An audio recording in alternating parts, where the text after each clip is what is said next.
Hey everyone, happy Thanksgiving Eve. I hope you're all well wherever you are and that you can have a beautiful holiday tomorrow with your family if you're in the States.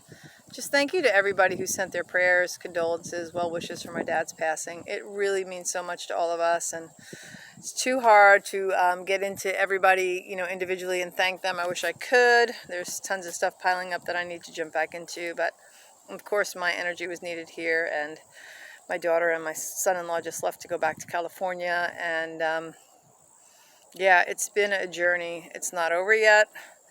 Literally, we got here Friday evening and my dad passed peacefully at 12:17 p.m. His oldest grandchild's birth time, my daughter, which was no accident.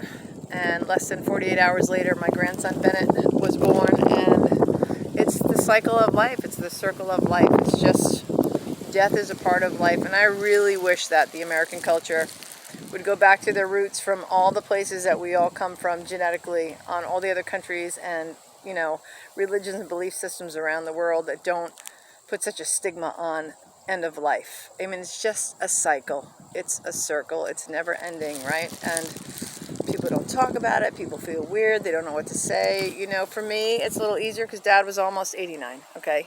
He had a really good life. And at the end of his life, he was having trouble maneuvering. Literally, he had 9 days where he forgot how to undress one night. He fell the next day. Holding a utensil was gone from his memory. All of that. And thankfully, only 9 days of that before he passed out of his body. I mean, we all know, excuse me, I got an itchy nose, that some people linger for months, weeks, years like that. I mean, that he left so peacefully and so quickly. Such a blessing to all of us. And then here comes the baby, right? 2 days later, and amazing. And then last night, so 4 days, 3 days after Dad dies, I can't even remember, I think it was 3. We're sitting there last night, and this plane goes by, and my niece is like, what is that? And I see a helicopter going this way, and then a plane going this way across this lake when we were having dinner here in Venetian Bay. And, now that I think about it, the plane was kind of low, but I didn't really think about it.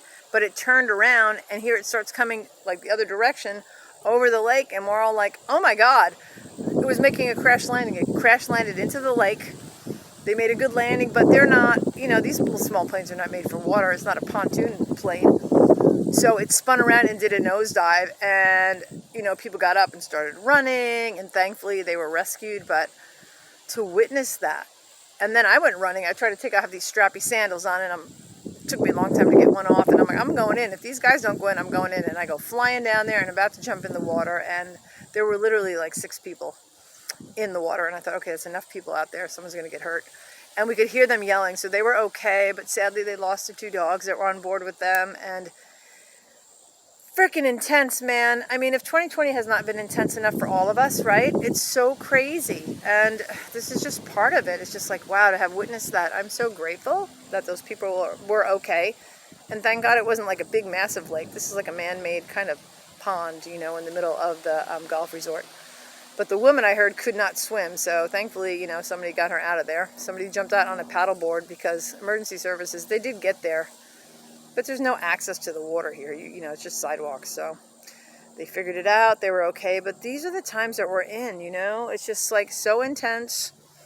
And the human spirit, really, it's so beautiful to witness when people want to assist.